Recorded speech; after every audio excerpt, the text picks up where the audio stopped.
Americans spend more than $18 billion a year on bottled water. I'm not responsible for all of that, but a little bit of it, even though most have perfectly drinkable tap water available. Recent polls show public confidence in municipal water supplies has been declining. Probably it doesn't help when city officials tell you during a temporary freeze that dripping your faucets could overwhelm the system and trigger boil water notices. So just how resilient is Houston's water system, and can we always trust what comes out of the tap? Let's talk about it now with Pedro Alvarez. He's director of the Rice Water Institute, which researches ways to create sustainable and accessible clean water. Pedro, welcome back to the program. Good morning. Good morning, Craig. It's a pleasure to be here. And as we chat, we welcome you to our conversation with questions or comments at 713-440-8870 or talk@houstonmatters.org. You can also comment on our video stream on Houston Public Media's YouTube channel. Let's start here. Where does Houston's water come from? Well, a lot of it comes from Lake Houston. Most of it is surface water. Only about 10 to 15% is groundwater. Okay. And what treatment process does it go through before it reaches our taps? We have a relatively modern treatment system. Well, it's really a combination of some of the most modern technologies for filtration and advanced oxidation processes with also a relatively aging 70-year-old infrastructure. And that's in the city of Houston. What about the rest of the metro area? Is it roughly the same thing? It's typically it involves filtration when you have drinking water coming from surface water sources. That's followed eventually by after you remove suspended solids by disinfection, which is very important to protect public health. We have a lot of folks that are constantly moving to the area, particularly in Montgomery County, Fort Bend County, seeing some real population growth. Some of them coming from Harris County to those locations, others from outside of the Houston metro area, but in many cases to newer developments. What is the water system typically like in a newer development? Well, of course, it tends to be smaller, systems where you tend to tap the often unconventional water sources and adjust your treatment so that the water quality that you obtain fits the purpose. If it is for drinking, of course, the most important thing is to remove pollutants that could harm you in weeks. And often also water may contain pollutants that may take years to harm you, like, for example, carcinogens like the forever chemicals, PFAS, and so on. But most often, these treatment systems are from groundwater treatment, and they involve some level of filtration, but disinfection. And if you have these trace hazardous pollutants, it will also involve some advanced oxidation process like ozonation, for example, with granular activated carbon for polishing. This water then, of course, gets tested routinely. I know this as someone who has received in the mail the occasional report on the quality of the water that's going through my home. And I'll read over all the charts and graphs and the detailed numbers, and I'll be honest with you, I'm not really entirely clear on what any of it means. So what is it we should be looking for when we get one of those reports in the mail that says, among other things, essentially, the water's safe, but, we did have these spikes on this day and this day and this time in this situation? Yeah, so Houston tap water regularly meets federal safety standards. We do a good job of removing most common pollutants, but occasionally you may have detections of hexavalent chromium or harmful disinfection by products like trihalomethanes. And, if you have older pipes and soldering, there might be some lead present, and that's why some people use home filters to mainly improve taste or so to buy some peace of mind. But let me point out that tap water is at least 2,000 times cheaper than bottled water. And bottled water doesn't guarantee safety. You may recall in the 1990s where Perrier had to recall their bottles because they contain benzene at 4 levels recommended by water quality standards to prevent leukemia.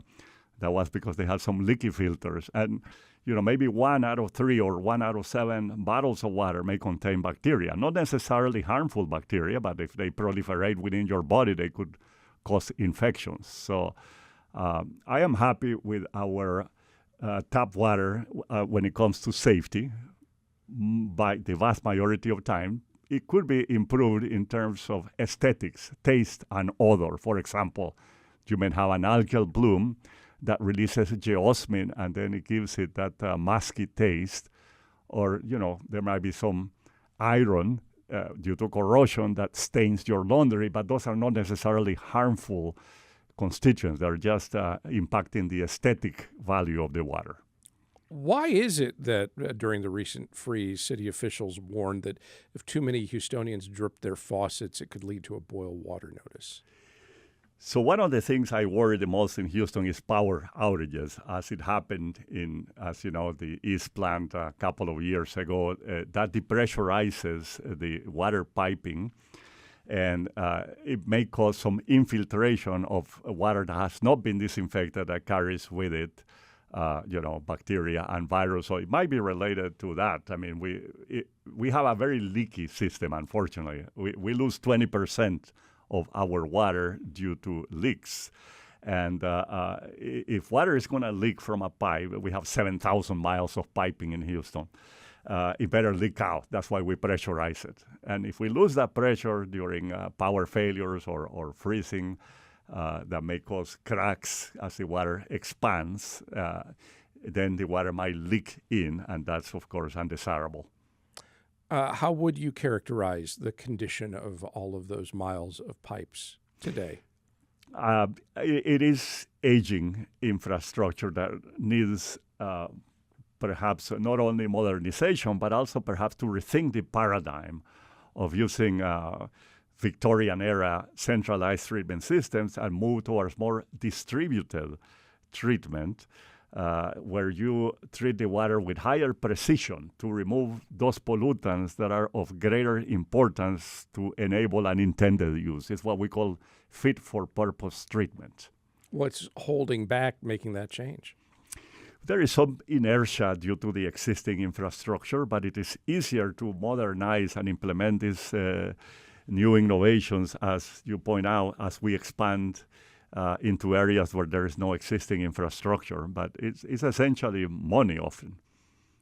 This is Houston Matters. I'm Craig Cohen. We're talking with Pedro Alvarez. He's the director of the Rice Water Institute. We welcome your questions and comments about the water that we consume across Greater Houston. You can email us at talk@houstonmatters.org. You can call us at 713-440-8870. Let's take a couple of calls. We have Lawrence on the line from Katy. Lawrence, what's your question or comment? Good morning. I'm a dentist, and I'm concerned about the lack of fluoride in our water. But since people don't drink tap water for the most part and you drink bottled water, it's not a fight worth fighting if they're not going to drink it in the first place. Our water out here in Katy tastes bad. The aesthetics, the taste, odor, and appearance of the water is not very good. I've been going to our municipal utility district meetings and our water authorities trying to find out what we can do about it. I know that in Louisville, Kentucky, where I live, the whole state is fluoridated, and they use activated carbon and to clean up the water, at the finished water, and it tastes wonderful. They win taste contests. I don't see why we can't do it here. Okay, thanks very much for the call and for the comment. I will only point out, I live in Katy, and as far as I'm concerned, the water tastes fine, but it depends on where you are, I'm sure, and what your personal experience is. But any thoughts on what he had to say there? Yeah, a lot of times the water quality gets degraded from the main pipeline into the house by premises and so on. But I do agree that it is important to try to ensure clean water. It can save more lives than doctors. Let me point out that, for example, the life expectancy at birth in the U.S. used to be 47 years old in the year 1900, and due mainly to drinking water disinfection and improved sanitation, it is now at 78. So that's a major win, but it still can be a major limiting factor to prosperity and to human capacity. Let's go next to JP in the Energy Corridor. JP, what's your question or comment? Good morning. There are certain parts of the city that have signs at the boundary where the city starts that says Superior Water System. What does that mean compared to other systems that don't say Superior? Great question. Thanks for the call. Well, you're right. The city of Houston's water system is labeled, has been categorized as superior because it reliably meets the safety standards. And if they don't have that, that means that obviously perhaps you have occasional violations. But let me say that in the greater Houston area, there are about 3.4 million residents that live in vulnerable low-income areas that bear a disproportionate burden on environmental risk, including water contamination. So that's unfortunate. Americans spend billions on bottled water, like I've got right here. Even though most of us do have access to municipal supplies that you seem pretty bullish on. Do you think we're making a mistake ever drinking bottled water? Well, it's a personal choice, but I would say that with what you can get for tap water that you can buy for 1 penny only, that has the same volume that you can fit in 10 bottles, large bottles of water. So the bottled water is 2,000 times more expensive or so, right? And as I pointed out, it's not always absolute perfect quality. I mentioned the recalling of Perrier water that was contaminated with benzene as an example. So it is a matter of choice, right? If you like the taste and you want it to be very cold and it fits the moment, then go ahead. But I don't usually buy bottled water. Among concerns that Houstonians raise about water that may be somewhat unique here is the fact that we are in the shadow of the world's largest petrochemical complexes. How concerned should we be about industrial chemical pollution in our tap water? Of course, pollution is always a concern for public health, but sometimes some of those chemicals may enter through other ways, other routes. For example, in the contaminated air, we probably have a higher dose of those volatile petrochemicals than for water because our treatment system is pretty good at removing them. So I don't worry too much about it unless you are using solvents that somehow get into your faucet and more localized incidents of exposure. Among our YouTube viewers is one who wants to know what kind of water filter may be best to use. Do you have any that you recommend? Well, I won't recommend a brand, but usually there are a lot of under-the-sink reverse osmosis filters that are really good at removing not only any residual potential toxical chemicals or bacteria and viruses, but also salt and improved taste. But of course, you have to replace them every so often. I mean, otherwise they become breeding ground for opportunistic pathogens. So that's the thing with filters. You need to keep them up and replace them and clean them regularly. Well, let's take another call. David's on the line from Houston. David, what's your question or comment? Yeah, I've seen people wade fishing over by the water treatment plant at Wayside and Clinton area. And I was curious, how clean is the water that comes out of that water treatment plant after it's been cycled through? Because all I can have in my mind is that's poop water. Thanks for the call. Well, it may have some residual bacteria, not necessarily harmful, but there might be bacteria and viruses. Remember that wastewater treatment plants are like a sink for all of the pollutants that cities generate, and they end up there. And we remove most of them, but there might be some hydrophobic residual pollutants that end up bioaccumulating in the fish and so on. In the Great Lakes, for example, we often have advisories against PCBs, polychlorinated biphenyls, that bioaccumulate and biomagnify in the fish. So, I mean, it's probably not something that will cause an epidemic, but it's something that probably to watch out for. I wouldn't probably, if you can find a better spot, cleaner water to fish, I would advise that, yes. Okay, so maybe not fishing there, but at the very least, you shouldn't be too concerned, though, about once water has been treated and coming out of it, right? That's correct. I mean, the trend is to reuse that water. And there is also evidence that you can have direct potable reuse, as Singapore and several other places in the world are experimenting to augment our water supply. So we can actually drink that water after you filter it through reverse osmosis and have other processes. All right. It's actually cleaner than bottled water. Really? after Wow.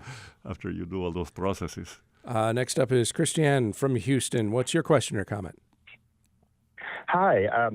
So years ago, about 10 years ago, I was doing neuroscience research and trying to get the adverse events that are supposed to be reported by different water stations around Houston. But when I tried to pull the data, I found that it wasn't actually able to be retrieved historically. You had to go down to some basement and meet with Phyllis on 3 p.m. on Thursday to get it from one station. And it just seemed like it was it became an impossible project. And I'm wondering if anything has been done to try to improve the ability for individuals to pool water data and verify what's in it.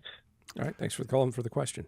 So to be honest with you, I don't know much about that other than we do have the right to know what the water quality is. And with the digital revolution that we're undergoing right now, where information is becoming easily accessible and more widespread, I would hope that would be a matter of just raising it to the proper authorities in charge of that. And I am sure that they would be willing to share that. All right. Let's go next to Mike in Cyprus. Mike, what's your question or comment?